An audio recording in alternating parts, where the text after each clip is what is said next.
Hello विद्यार्थी मित्रों, good morning. चलो આપણે એકલવ્યમાં બીજું પ્રકરણની અંદર આપણે લેક્ચર જોતા હતા 5મું। બીજું પ્રકરણ એટલે કયું? તો સપુષ્પી વનસ્પતિમાં લિંગી પ્રજનન જોતા હતા। સપુષ્પી વનસ્પતિમાં લિંગી પ્રજનન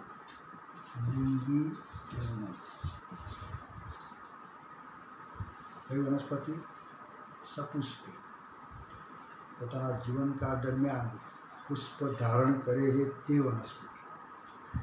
पुष्प है फूल के जेनु कहेवाय लिंगी प्रजनन अंग। એટલે આપણે શરૂઆતમાં કીધું કે વનસ્પતિમાં લિંગી પ્રજનન થાય છે એટલા માટે મનુષ્ય એક નસીબદાર ગણાય કે જેથી એને ફૂલ મળે। આપણને ફૂલનો ઉપયોગ કરી છે, પણ વનસ્પતિ માટે તે લિંગી પ્રજનન કરવા માટે એક અંગ કહેવાય। કેમ લિંગી પ્રજનન? કારણ કે એની અંદર પુંકેસર છે, સ્ત્રીકેસર છે। એટલે પુંકેસર ઉપરથી પરાગરજ એના સ્ત્રીકેસર ઉપર પડે અને ત્યાં આગળ ફલનની ક્રિયા થઈ અને નવી બીજ બને અને બીજ જો આગળ વાવો ત્યાં આગળ અંકુરણ પામી નવી વનસ્પતિ ઉત્પન્ન કરે। એટલે એની અંદર પ્રજનનની જે ક્રિયા થાય છે લિંગી પ્રજનન, તો એ કરવા માટે આપણે જુદા જુદા કયા કયા ઘટકો લિંગી પ્રજનન માટેની કઈ કઈ રચનાઓ છે, તો એ રચનાઓ જોતા જોતા આપણે લગભગ પુંકેસર જોયું અને હવે સ્ત્રીકેસર જોતા હતા। અને સ્ત્રીકેસરમાં આપણે શું જોયું હતું? આપણે સ્ત્રીકેસર જેને કહેતા હતા જાયણ, આ જોયું। એની અંદર કયા ભાગો હતા? તો ઉપરનો ભાગ જોયો તો આવો,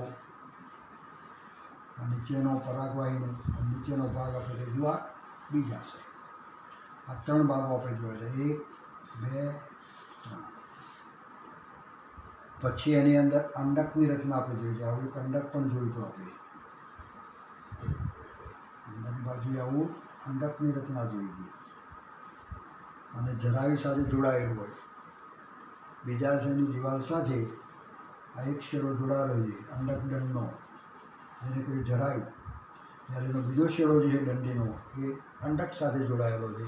તો ત્યાં આગળ આપણે કહીશું બીજ કેન્દ્ર। કયું?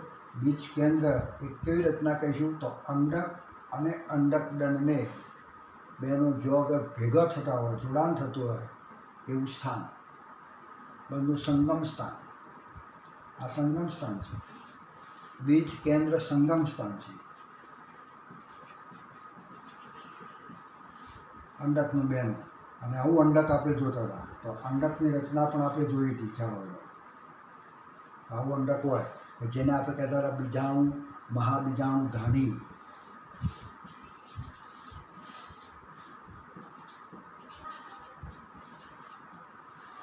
જેને કહીશું મહાબીજાણુ ધાની અંડક।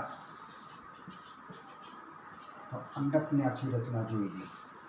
તો એ રચનાની અંદર વચ્ચે તમે જુઓ તો આખી કહીશું દંડી જેવો ભાગ, આ વચ્ચેનો જે ભાગ કહીશું ભ્રૂણપૂટ, અને ઘેરાયેલા કોરેમરે ભાગો જે જોવા મળે છે તેને કહીશું અંડકાવરણ।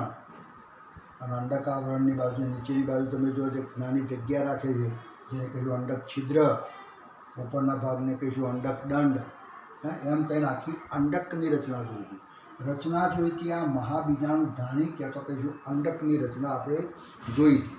થયો?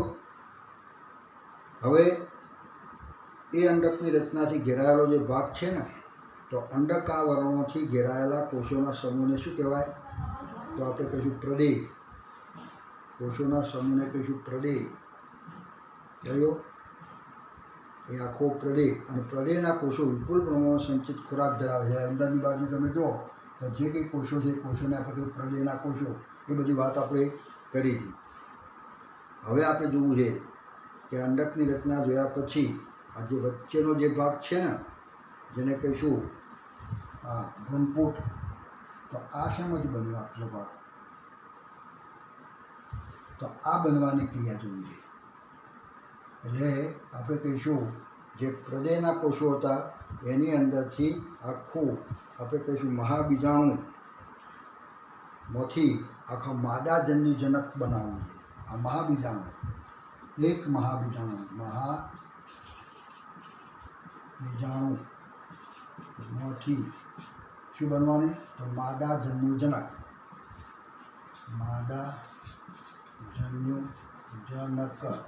જેને કહીશું ભ્રૂણપૂટ.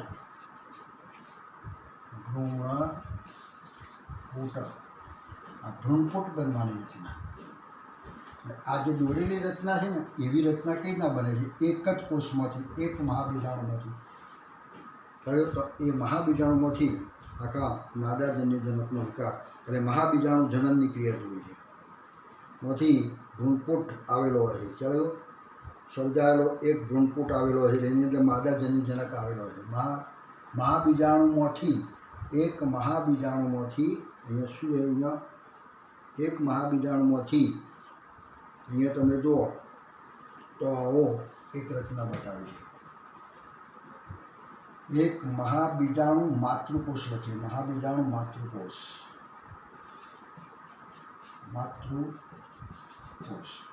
જેને કહીશું MC,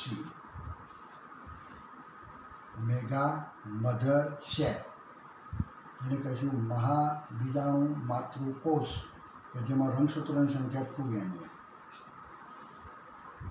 એવો આપણે કહીશું પ્રદેયના જે કોષો હતા, પ્રદેયના કોષો આપણે કહીશું અધિષ્ઠક,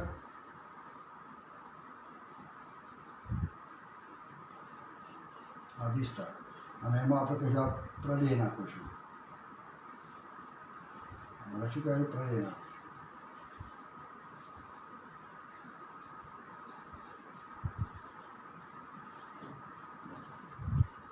આ જે પ્રદેયના કોષો છે ને, શરૂઆતની અંદર આખું જે ભાગ હતો ને વચ્ચે, પ્રદેયના કોષોથી ઘેરાયેલો આખું વચ્ચેનો ભાગ આટલો. હવે એમાંના એ કોઈ એક કોષ તમે જુઓ તો જરા મોટો હોય છે, અને આવો મોટો જે કોષ છે એને શું કહીશું? તો એ કોષને કહેવાય છે આદિ બીજાણુ કોષ. એને શું કહીશું? આદિ બીજાણુ કોષ. શરૂઆતની અંદર આદિ બીજાણુ કોષ. હવે આદિ બીજાણુ જે કોષ છે, એ આદિ બીજાણુ કોષ એ વિભાજન પામી અને અંતઃ પ્રાથમિક બીજાણુ જનન કોષ બનાવે છે. એમાં શું બનાવે છે? એ વિભાજન પામી અને બે કોષો બને. એટલે શું બનાવે છે? એ બે જે કોષો બન્યા એને આપણે કહીશું અંતઃ પ્રાથમિક બીજાણુ જનન કોષનું નિર્માણ કરે છે. જે વનસ્પતિમાં મુક્ત થયેલા હોય તો આને આપણે એ પ્રમાણે કહીશું. એટલે પ્રાથમિક બીજાણુ જનન કોષ સીધા જ મહાબીજાણુ માતૃકોષ તરીકે વર્તે છે. આમાંથી બે કોષો થઈ જાય. અધિષ્ઠના કોષ, આમાં આ કહીશું કોષ વિભાજન પામીને બે કોષો બનાવે. બાકીના પ્રદેયના કોષો, બાકીના બધા પ્રદેયના કોષો,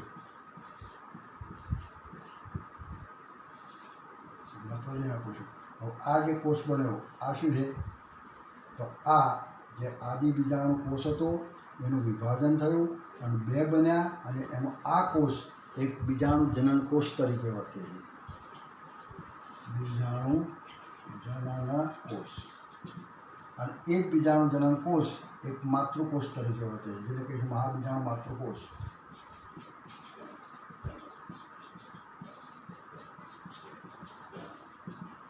જેને કહીશું મહાબીજાણુ માતૃકોષ, જેને કહીશું MMC. હવે આપણે આ એક MMCમાંથી, મહાબીજાણુ માતૃકોષમાંથી મહાબીજાણુ બનતો હોય છે. ચાલ્યો, તો આપણે એ ક્રિયા જોવાની છે. એને શું જોવાનું છે? પહેલાં જોઈ લઈએ આ કઈ ક્રિયા? તો આમાંથી માતૃકોષમાંથી શું બને છે? મહાબીજાણુ. એમાંથી મહાબીજાણુ બનવાની ક્રિયા. તો એ ક્રિયાથી આપણે જોવાનું છે મહાબીજાણુ જનન, જેને કહીશું મેગા સ્પોરેજીનેસિસ. માતૃકોષ જે જોવા મળે છે MMCમાંથી મહાબીજાણુના નિર્માણની ક્રિયા. કયો? મહાબીજાણુ માતૃકોષમાંથી મહાબીજાણુ સર્જવાની ક્રિયા, બનવાની ક્રિયા, એને આપણે કહીશું મહાબીજાણુ જનન. આ શું કહીશું? મહાબીજાણુ જનન.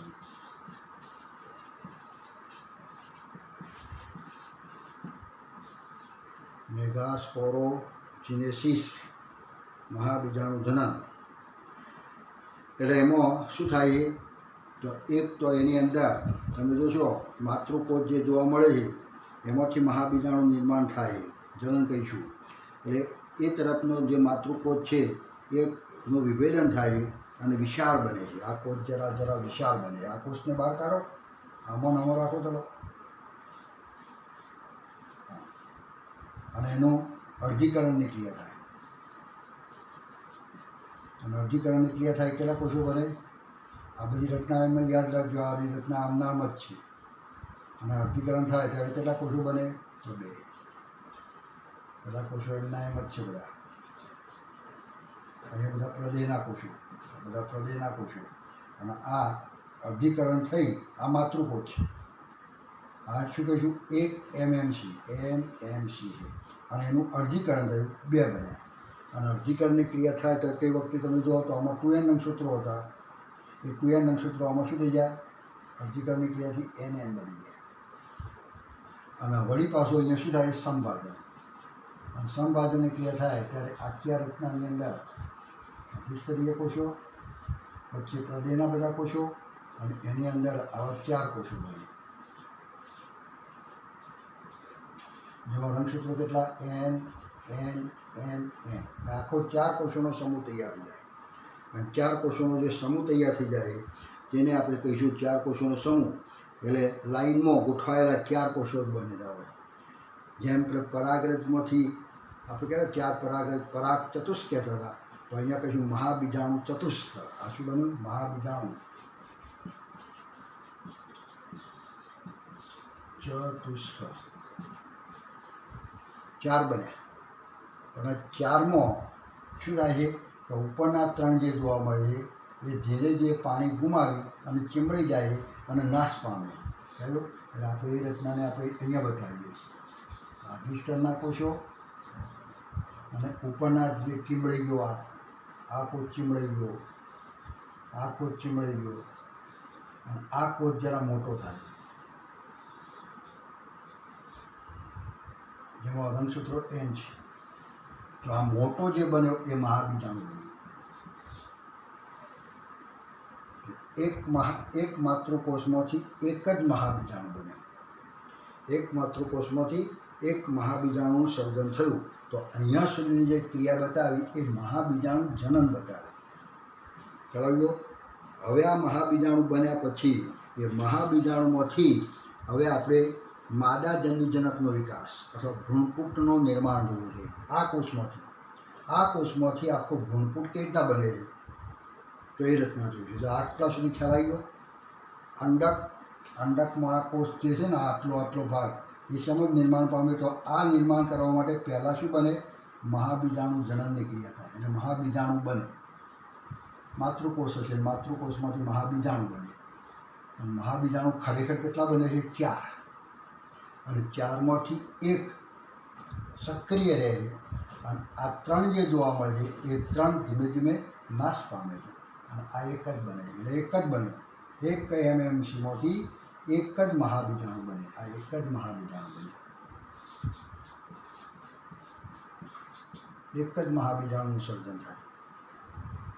જ્યારે પેલા પરાગરજમાં શું હતું તો 1 PMCમાંથી, એમાં શું હતું? 1 PMCમાંથી અર્ધીકરણની ક્રિયા થઈ અને 4 પરાગરજ બનતી હતી. 4 લઘુ બીજાણુ બનતા હતા. ત્યારે અહીંયા મહાબીજાણુ કેટલા બને છે તો 1 mmcમાંથી બને છે ખરેખર 4. પણ 4માંથી 3 નિષ્ક્રિય થઈ અને નાશ પામી જાય છે અને એક જ સક્રિય રહે છે અને એક જ મહાબીજાણુ બને છે. એટલે પહેલાંમાંથી 4 બને છે પરાગરજ, જ્યારે આમાંથી કેટલા બને છે? એક જ બને છે. આટલું એક જરા ધ્યાન રાખજો. કયો? હવે PMC જે હતું એમાંથી પરાગરજ બનવાની ક્રિયામાં કેટલી વખત અર્ધીકરણ? તો 1 વખત અર્ધીકરણ અને 1 વખત સંપાદન. એ રીતે અહીંયા પણ 1 વખત અર્ધીકરણ અને 1 વખત સંપાદન. પણ સંપાદનની ક્રિયાથી બને 4, પણ એમાં 3 નાશ પામે છે અને એક જ રહે છે. એટલે આવો એક જ મહાબીજાણુનું સર્જન થાય. હવે આ જે મહાબીજાણુનું સર્જન થયું ચલાઈ ગયો. તો એ મહાબીજાણુમાંથી હવે ભ્રૂણપૂટ અથવા માદાજન્યજનકનો વિકાસ કેવી રીતના થાય છે એની વાત કરીએ. એટલે આપણે આ કોષને ઉઠાવો, આ કોષમાંથી હવે કેવી રીતના આખી ક્રિયા થાય છે એ હું અહીંયા બતાવું. આપણે આ જે ક્રિયા જોઈએ તો શું જોયું? માતૃકોષમાંથી, આ માતૃકોષ છે તો એ માતૃકોષમાંથી મહાબીજાણુ બન્યું એક. આ ક્રિયાને આપણે કહીશું મહાબીજાણુ જન્મ. હવે આપણે આ કોષમાંથી, કયો કોષ? આ રહ્યો તે. શું જોયું? આ મહાબીજાણુ, આ એક મહાબીજાણુ. એક મહાબીજાણુમાંથી આવી રચના બનાવી દેવાની છે. આ છેલ્લે દોર્યું છે ને આપણે એવી રચના. છેલ્લે તમે જુઓ તો આપણે આવી રચના બનાવી છે.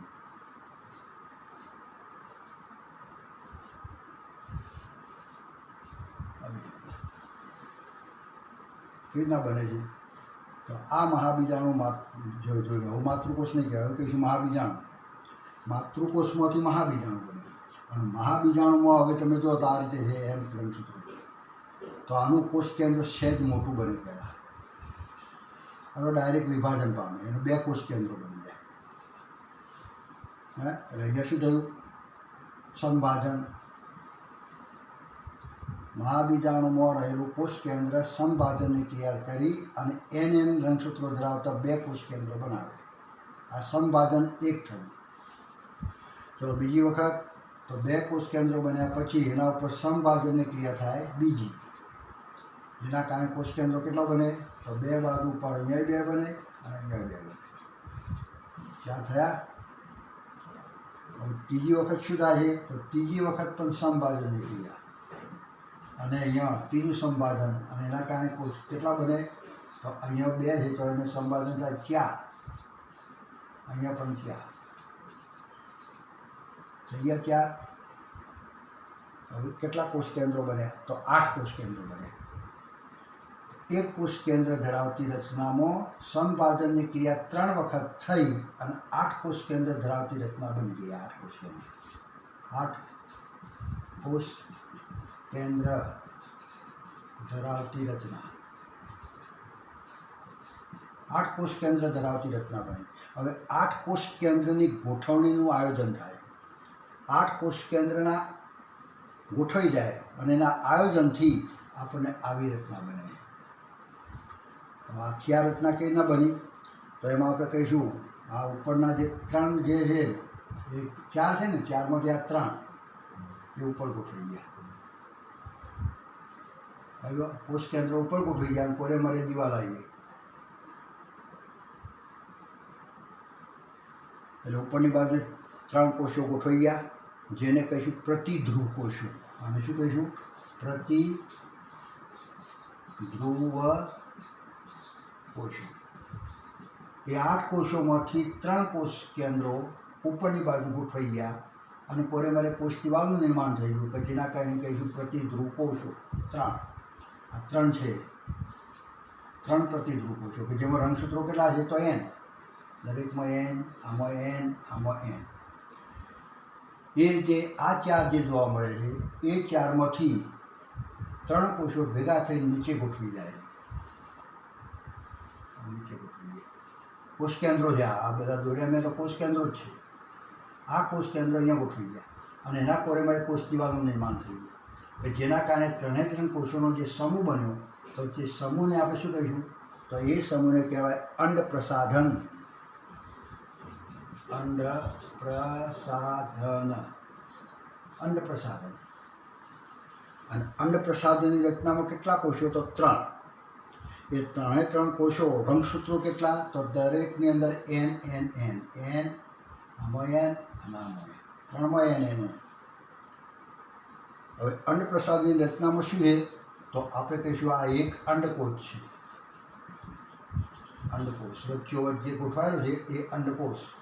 અને 2 સાઈડ ઉપર જે ગોઠવાયેલા જે કોષો જોવા મળે છે તો તેને કહીશું સહાયક કોષ. સહાયક કોષ.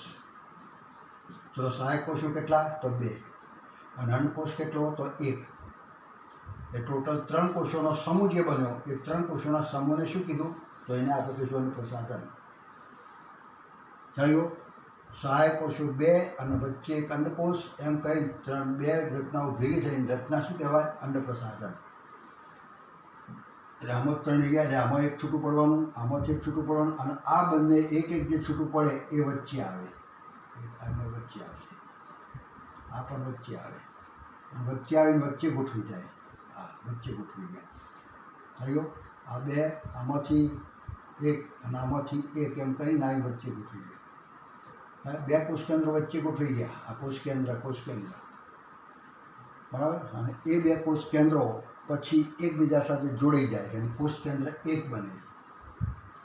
કોષ કેન્દ્ર એક બને. આ એક કોષ કેન્દ્ર જે બન્યું એમાં રંગસૂત્રો કેટલા? આમાંથી એક આવ્યું n અને આમાંથી એક આવ્યું n, એટલે 2n. તો 2n રચના જે તૈયાર થઈ, તો તે રચનાને આપણે કહીશું દ્વિતીયક કોષ. દ્વિતીયક શબ્દ ધ્યાન આપજો, દ્વિતીયક કોષ, કે જેમાં રંગસૂત્રો કેટલા છે? 2n. 2 કોષો ભેગા થઈને બનેલી રચના દ્વિતીયક કોષ. આ રીતે તમે જુઓ કેટલા કોષ કેન્દ્રોવાળી રચના? તો આપણે કહીશું 8 કોષ કેન્દ્રો, પછી જુઓ તો 7 કોષ કેન્દ્રો. 7 કોષ કેન્દ્રવાળી રચના તૈયાર થતી જોવા મળે આખી. અને એ રીતે અહીંયા આખું આ ક્રિયા થઈ અને આ બનતું જોવા મળે. ખ્યાલ આવ્યો? એટલે આને પછી આવી બન્યા પછી આ શું બન્યું કહેવાય? તો આખું આ 7 કોષ કેન્દ્રવાળી રચના, જે આખી રચના બની એમાં કોષ દિવાલ ધરાવતો કોષ કયા કહીશું? તો ઉપરના 3, નીચેના 3 જે કોષ દિવાલ ધરાવે એના ઉપર કોષ દિવાલ નિર્માણ થઈ જાય, કોષો બનેલા. જ્યારે આ કોષ જે કહીશું, હવે 2 કોષ કેન્દ્રો ભેગા થઈને બનેલો જે કોષ કેન્દ્ર છે એના કોરે મારે કોષ દિવાલ હોતી નથી. એટલે એના કોરે મારે આવી કોષ દિવાલ જેવી રચના નથી. એટલે એ કોષ કેન્દ્ર નગ્ન હોય. કહ્યું? આખું કોષ કેન્દ્ર કેવું હોય? એ નગ્ન હોય. તો એવી નગ્ન કોષ કેન્દ્રવાળી રચના બની. એટલે એ રીતે અહીંયા તમે જુઓ તો આખી MMC જે બન્યું સર્જાય છે. માદા જન્યુજનકનું નિર્માણ આ પ્રમાણે થાય છે. કયું? અને એક લાક્ષણિક ભ્રૂણપોટ પુખ્તતાએ 8 કોષ કેન્દ્રીય રચના કહીશું અને 7 કોષીય રચના ધરાવે છે. કેટલા કોષો? કેટલા કોષ કેન્દ્રો? કેટલા? તો કોષ કેન્દ્રો આમાં ગણો તો 8 કોષ કેન્દ્રો છે. આ 2 ભેગો થયેલો છે ગણવાનો, કે 3, 3, 6 અને 2, 8. 8 કોષ કેન્દ્ર કહેવાય. અને કેટલા કોષો? તો 7 કોષીય રચના કહીશું. 3, આ 3 અને 2 ભેગા થવાથી એક કોષ, એટલે આપણે કહીશું કોષ એટલે કોષ દિવાલ વગરનું, પણ એવો એક કોષ બને એટલે 7 કોષીય રચના કહેવાય. એટલે પુખ્ત ભ્રૂણપૂટ કેવો હોય? તો પુખ્ત ભ્રૂણપૂટ આ રીતે, કે જેમાં કોષ કેન્દ્રો 8 અને કોષો કેટલા? તો 7. 8 કોષ કેન્દ્રીય રચના અને 7 કોષીય રચના બનતી હોય. જે પુખ્ત અવસ્થાએ પહોંચે તો આવી એક રચના તૈયાર થતી જોવા મળે છે. થયું? એટલે આપણે અહીંયા એ 7 કોષ કેન્દ્રીય આપણી રચના આપણે જરા ધ્યાન રાખવાનું છે. અને એ રીતે આખું આ શું બનતું હોય? તો આપણે કહીશું માદા જન્યુજનક. અને આખો આ જે પ્રશ્ન આ જે બતાવ્યો એ શું બતાવ્યું મેં? તો મહાબીજાણુમાંથી આ કહીશું શું કહી જાય? આ મહાબીજાણુ. તો મહાબીજાણુમાંથી માદા જન્યુજનકનો વિકાસ. મહાબીજાણુમાંથી માદા જન્યુજનક વિકાસ. માદા જન્યુજનકનો વિકાસ, જેમાં આપણે આકૃતિ દોરીને સમજાવવું તો આ પ્રમાણે બધી આકૃતિ દોરવી પડે. જેની વખત કેટલી વખત સંપાદન થાય છે? તો અહીંયા તમે જો મહાબીજાણુ ઉપર 3 વખત સંપાદનની ક્રિયા થાય અને 8 કોષ કેન્દ્રો બને અને 8 કોષ કેન્દ્રના આયોજનથી આખું ભ્રૂણપૂટનું નિર્માણ થાય. અને કહીશું માદા જન્યુજનકનું વિકાસ. આ માદા જન્યુજનક જે કહીશું એને જ ભ્રૂણપૂટ કહેવાય. ભ્રૂણપૂટ, એને જ ભ્રૂણપૂટ કહીશું. અને એ રીતે ભ્રૂણપૂટ તૈયાર થતો જોવા મળે. આ પ્રશ્ન શું છે? આ પ્રશ્ન તો માતૃકોષ છે. મહાબીજાણુ માતૃકોષ. મહાબીજાણુ માતૃકોષ એટલે શું કહીશું? મેગા મધર શેલ, મહાબીજાણુ માતૃકોષ, અને એની અંદર શું થયું? અર્ધીકરણ. પછી એક વખત સંભાજન, એક વખત અર્ધીકરણ, એક વખત સંભાજન થયું, અને 4 બન્યા, અને 4માંથી 3 નીકળી ગયા, નાશ પામી ગયા, અને એક જ સક્રિય રહે, તો એને કહ્યું મહાબીજાણુ. એક જ મહાબીજાણુ, અને એક મહાબીજાણુમાંથી આ રીતે એક માદાજન્યુજનક બન્યું. આ એકમાંથી આ બન્યો, જેને કહ્યું મોનોસ્પોરિક. એક બીજાણુ આપણે કહીશું વિકાસ. આવા વિકાસને શું કહીશું? એક બીજાણુ વિકાસ. એક બીજાણુ વિકાસ એકમાંથી બન્યો. જો આવા બેમાંથી બન્યો હોય તો આ બે સક્રિય રહ્યા હોય, બે હોય, બેમાંથી પછી આવો એક બન્યો હોય તો એને કહીશું ડાયસ્પોરિક, અથવા કહીશું દ્વિબીજાણુ વિકાસ. દ્વિબીજાણુ વિકાસ, એક બીજાણુ વિકાસ, દ્વિબીજાણુ વિકાસ, અને 3માં જ બન્યો હોય તો ત્રિબીજાણુ વિકાસ. અને આવી જાતની માહિતી આ કોને આપી? તો પ્રોફેસર આપણે કહીશું મહેશ્વરી પંચાનન. ડૉક્ટર મહેશ્વરી પંચાનન નામના વૈજ્ઞાનિકે આ બધા વિકાસો આપણને સમજાવ્યા. ડાયસ્પોરિક ને મોનોસ્પોરિક ને ટેટ્રાસ્પોરિક, 4 સક્રિય રહ્યા હતો, અને એમાંથી મહાબીજાણુ બન્યું. આ માદાજન્ય બન્યો હતો તો એને આપણે કહીશું આ ટેટ્રાસ્પોરિક. એટલે ટેટ્રા એટલે ચતુષ્ક મહાબીજાણુ વિકાસ. આપણે આ જે જોયું એક બીજાણુ વિકાસ જોયો આપણે, કહ્યું. તો એ રીતે આખી મહાબીજાણુના વિકાસની ક્રિયા આપણે બતાવવાની. તો આની અંદર આપણે 2 પ્રશ્નો આવી ગયા. એક પહેલાં તો આપણે આમાં જોયું માતૃકોષ કેવી રીતના બને તે. પ્રદેના કોષો જે હતા એમાં એક આ કોષ કયો કીધું? આવો કોષ. અને એનું વિભાજન થાય, વિભાજન થયું, અને આવા કોષો બન્યા, અને એમાંથી આ એક કોષ છે, મૂળ કોષ જે કહ્યું એ બીજાણુ જનન કોષ તરીકે વર્તાઈ ગયું. એક કોષ તમે જો મહાબીજાણુ માતૃકોષ તરીકે વર્તાઈ ગયું. આ મહાબીજાણુ માતૃકોષ કહેવાય. તો કેવી રીતના મહાબીજાણુ માતૃકોષ બન્યો એ જોયું આપણે. એક અહીંયા આ પ્રશ્ન જોયો. બીજો જોયો કે મહાબીજાણુ માતૃકોષમાંથી કેવી રીતના મહાબીજાણુ બન્યો, આ બીજો પ્રશ્ન જોયો. અને મહાબીજાણુમાંથી કેવી રીતના માદાજન્યુજનકનો વિકાસ બન્યો, આખો ભ્રૂણપૂટ કેવી રીતના બન્યો, અંડકની વચ્ચે આ જે આવી રીતના કેવી રીતના બન્યો, તો આ ત્રીજો પ્રશ્ન. આવા 3 પ્રશ્નો આપણે અહીંયા જોયા. અને એ રીતે આખો અંડકની અંદર આવી રીતના જોઈ લીધી. હવે આ બન્યા પછી એના કોરે મળે આવરણો પણ બનતા જાય. જે વખતે આ બનતું હોય ને એ વખતે એના કોરે મળે આવરણ પણ બની જાય.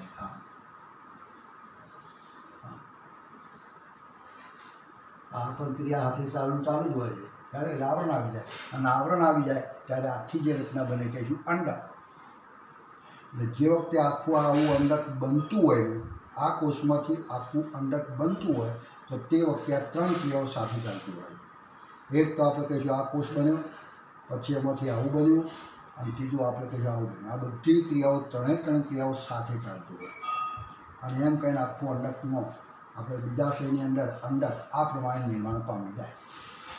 આ પછી મહાબીજાણુ ધાનીનું નિર્માણ કર્યું. મહાબીજાણુ ધાની રચના કેવી હોય એ આપણે અગાઉ જોઈએ.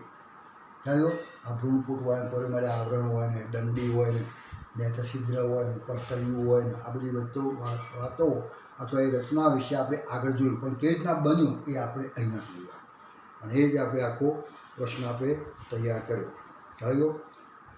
હવે આના પછીનો એક પ્રશ્ન છે આખો પરાગનયન, એ આપણે આવતી વખત રાખીએ. તો આટલા સુધી આપણે રાખીએ છીએ અત્યારે. કયું પ્રકરણ આપણે કીધું?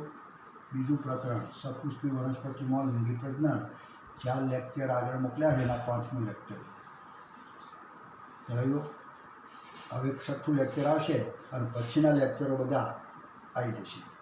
થયું. એ અગાઉ મેં ઉતાર્યા હતા, એમાં આપણે આ ટાઈપના નહીં હોય, એ સીધા જ ચોપડી ઉપર કેમેરા મૂકી અને એમાંથી તમને લીટી સમજાવતા હશું એ રીતનો આખો કેમેરા આખો મૂકેલો છે. એ જરા થોડો ઓછો ફાવશે, પણ એ રીતે તમે સમજવા પડે. હોબળજો ખાલી. થયો. મારો ચહેરોએ છે, સમજાવતો છું ચહેરોએ છે. થયો. પણ ચોપડીની અંદર લીટી પેનથી લાઈન દોરી અને આખું સમજાવવા પ્રયત્ન કરેલો છે. એટલે એ જરા જે છે ને એ થોડો આપણને ફાવશે ઓછો, પણ આપણે સમજવા પ્રયત્ન આપણે આ લેક્ચર બધા આપણે આ રીતે આપી દે 5-6 લેક્ચર થશે આ બધા આ રીતે થશે. આશા રાખું છું કે આ રીતે તમને પહેલી સમજણ પડશે અને પછીના જે આવશે એ પણ તમને આટલું જોયા પછી એ પણ તમને ખ્યાલ આવશે. પણ ચોપડીમાંથી બધું બતાવેલું છે, એ ચોપડીમાંથી બતાવેલું છે એ તમારે બધું જોજો, સમજવા પ્રયત્ન કરજો. કહ્યું એટલે એ રીતે હવે બધીના લેક્ચરો બધા જે આવશે એ બધા એ આવશે. 6થું એક મોકલીશ આ રીતે જ, 6થું લેક્ચર આ રીતે જ આવશે અને 7મા લેક્ચરથી બધા લગભગ આવા આવશે જે છે તે. કહ્યું તો એ રીતે જે અગાઉથી ઉતાર્યા છે એ તૈયાર જ છે. એ જેમ જેમ આપવા જેવા છે એ પ્રમાણે આપી દઈશું અને રજૂ કરીશું. કહ્યું અને ત્યાં સુધીમાં તો આપણે તો એકલવ્યમાં સ્કૂલ ચાલુ થઈ જશે એમ ક્લાસમાં મળીશું એ વખતે આપણે જરા આગળ જઈશું. એમ કરીને આખું બીજું પ્રકરણ એ રીતે આખું પૂરું કરેલું છે એ જોવાનો પ્રયત્ન કરવાનો. કહેવાયો તો આ બધી રચના આપણે આ પ્રમાણે બતાવીશું. તો આટલા સુધી રાખીએ છીએ. આવજો.